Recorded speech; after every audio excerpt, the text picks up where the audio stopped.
नमस्कार मित्रांनो, आपणा सर्वांना नवीन वर्षाच्या मनपूर्वक खूप खूप शंकरमय शुभेच्छा. नवीन वर्षाच्या पहिल्याच दिवशी आपण राजकीय विषय घेऊन आलो.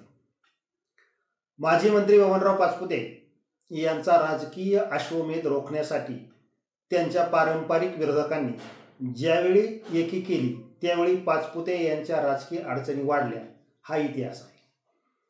परंतु नुकत्याच झालेल्या विधानसभा निवडणुकीत मीच आमदार होणार या अंकारात राहिलेल्या विरोधकांना मोठी चपराक बसली. माजी आमदार राहुल जगताप, अनुराधा नागवडे व अण्णासाहेब शेलार यांनी स्वतंत्र निवडणूक लढवली आणि विक्रम पाचपुते यांना आमदार करून मोकळे झाले. आता चुका लक्षात आल्याने काही प्रमुख नेते एक पाऊल मागे फिरण्याच्या तयारीत असून काही दिवसात नागवडे व जगताप कार्यकर्त्यांच्या निवडणुकीचे निमित्त करून एकत्र दिसले तर नवल वाटाय नको, अशी परिस्थिती निर्माण होत आहे. 40 वर्ष श्रीगोंद्याच्या राजकीय सत्तेचे केंद्र बनलेल्या बबनराव पाचपुते यांनी त्यांचा राजकीय वारसदार ठरवला. आमदार विक्रम पाचपुते सध्या ज्या पद्धतीने त्यांच्या कामाची परिपक्वता दाखवित आहेत त्यावरून काही टर्म ते ही जागा सोडणार नाहीत याची धास्ती विरोधकांना आत्ताच वाटू लागली आहे. एकाच निवडणुकीत विक्रम पाचपुते यांनी जगताप, नागवडे व शेलार यांना घरी बसवले. त्यामुळे तालुक्यात विरोधक राहिले नसल्याचे लोकांनाच वाटू लागले आहे. काही जाणकार काहीही म्हणत असले तरी पाचपुते यांच्या विरोधकांची एकी दुबंगली की पाचपुते आमदार होतात हे पुन्हा एकदा सिद्ध झाले. उलट विरोधकांनी पाचपुते यांच्या घरातील आमदार काढण्यासाठी तर निवडणूक केली नाही ना, अशी शंका निकालानंतर येत आहे. कारण पाचपुते यांच्या विरोधात अनेक मुद्दे असतानाही विक्रम पाचपुते यांचा मोठा विजय अजूनही विरोधकांना खटकतोय. आघाडीची उमेदवारी ज्यावेळी अनुराधा नागवडे यांना घोषित झाली व राहुल जगताप यांनी अपक्षाची भूमिका घेतली त्याच वेळी पाचपुते यांच्या घरातील उमेदवारी बदलण्याची हालचाल सुरू झाली. डॉक्टर प्रतिभा बबनराव पाचपुते यांना भाजपाने पहिल्याच यादीत उमेदवारी जाहीर केली होती. पण समोरून एकापेक्षा जास्त उमेदवार येत आहेत हे लक्षात येताच पाचपुते कुटुंबाने विक्रम पाचपुते यांच्या नावासाठी आग्रह धरला आणि विशेष म्हणजे भाजपानेही ना करत तो मान्य केला. विशेष म्हणजे जगताप यांची अपक्ष उमेदवारी निश्चित झाल्याचे फायनल असल्याने हा निर्णय भाजपाला सोपा गेला. यात उलटसुलट चर्चाही झाल्या की जगताप हे भाजपचे अपेक्ष उमेदवार आहेत, पण तो राजकीय आरोपांचा भाग असल्याचे लक्षात येते. दरम्यान समोरून अनेक उमेदवार उभे राहिले आणि पाचपुते विरोधकांनी स्वतःच्या राजकारणाचे मात्रे करून घेतले असा थेट आरोप झाला तरी तो खराच वाटत आहे. पण आता विधानसभा निवडणूक झाली, त्यात अनेक चुका झाल्या हे सपाटून मार खाल्लेल्या बहुतेकांच्या लक्षात येत आहे.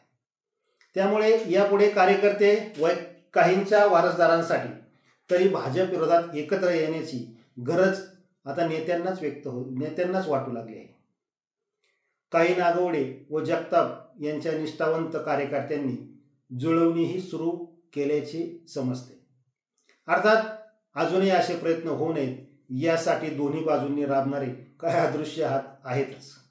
पण आता यापुढच्या काळात जर आमदार विक्रम पाचपुते यांना रोखायचे असेल तर एकत्रच यावे लागेल. त्यांच्या विरोधात हे विरोधकांच्या लक्षात येत आहे. अन्यथा राजकारण जिवंत ठेवण्यासाठी त्यांच्यासोबत तरी जावे लागेल. या दोन्हीपैकी कुठला तरी एक पर्याय निवडावा लागेल तरच पुढच्या काळात त्यांचे राजकारण होईल याचे म्हणतील होऊ शकते. आगामी काळात होणाऱ्या जिल्हा परिषद, पंचायत समिती व नगरपालिका निवडणुका कार्यकर्त्यांसह नेत्यांच्यासाठी महत्त्वाच्या आहेत. त्यामुळे अस्वस्थ असणारे पाचपुते विरोधक एकत्र येण्याची शक्यता वाढली आहे. दरम्यान याबाबत नागवडे कारखान्याचे अध्यक्ष राजेंद्र नागवडे यांना आपण कुठल्या पक्षात जाणार आणि जगताप यांच्यासोबत पुन्हा एकत्र जुळून घेणार का असे थेट विचारले. पक्षाबाबत अजून काही चर्चा झालेली नाही. नेमकी काय परिस्थिती राहील ते पाहतोय आणि जगताप यांच्यासोबत एकत्र येण्याबाबत कार्यकर्ते ठरवतील तसा निर्णय घेऊ.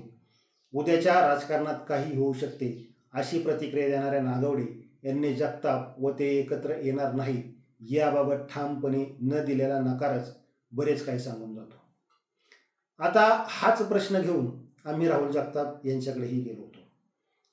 कार्यकर्ते ठरवतील तेच होईल. कुकडे कारखान्यासाठी जो आमच्यासोबत खंबीर राहील त्याच्यासोबत काम करू. अर्थात कुकडीसाठी राज्यातील नेता का तालुक्यातील नेता याबाबत त्यांनी कंस ठेवला. नागवडे व आम्ही सोबत येणार की नाही हे काळच ठरवेल, पण यापुढचे जे काही निर्णय होतील ते कार्यकर्त्यांच्या हिताचे व त्यांच्या मर्जीप्रमाणे होतील. कार्यकर्ते म्हणतील तसेच होईल असे सांगत जगताप यांनीही 50-50 असाच संदेश दिला. या सगळ्या राजकीय घडामोडीत आता किमान कार्यकर्त्यांसाठी तरी ते एकत्र राहावे लागेल असा सूर पुढे येण्याची शक्यता आहे. नवीन वर्षातील नव्या घडामोडीकडे आपले बारीक लक्ष असेलच. पण मित्रांनो, श्रीगोंद्याच्या राजकारणातून एक संदेश परत पुन्हा पुढे येतोय. 1980 साली ज्या पद्धतीने ज्येष्ठ नेते बबनराव पाचपुते यांनी मोठ्या धडाक्यात इनिंग चालू केली होती, त्याच धर्तीवर त्यापेक्षाही पुढचं अपडेट व्हर्जन म्हणून त्यांचे पुत्र विक्रम पाचपुते यांनी सुरू केलेली अनेकांना धास्ती वाटणारी आहे. त्याचे कारण पहिल्याच महिन्यात विधानसभेच्या सभागृहात ज्या पद्धतीने त्यांनी भाषणं केली, तालुक्यात अधिकाऱ्यांशी ज्या पद्धतीने ते वागतायत किंवा लोकांशी ज्या पद्धतीने चर्चा करतायत, त्यांचं व्हिजन जे आहे ते काही झलक दाखवत आहेत, त्यावरून काहीतरी एक वेगळं रसायन विक्रम पाचपुते यांच्यात आहे हे लक्षात येतं आहे. पाहूया आगामी काळात विरोधकांना ते कसा शह देत आहेत आणि विरोधक त्यांना थांबवण्यासाठी काय प्रयत्न करतात याचा आपण कायमच पाठपुरावा फॉलोअप घेत राहणार आहोत. तोपर्यंत धन्यवाद.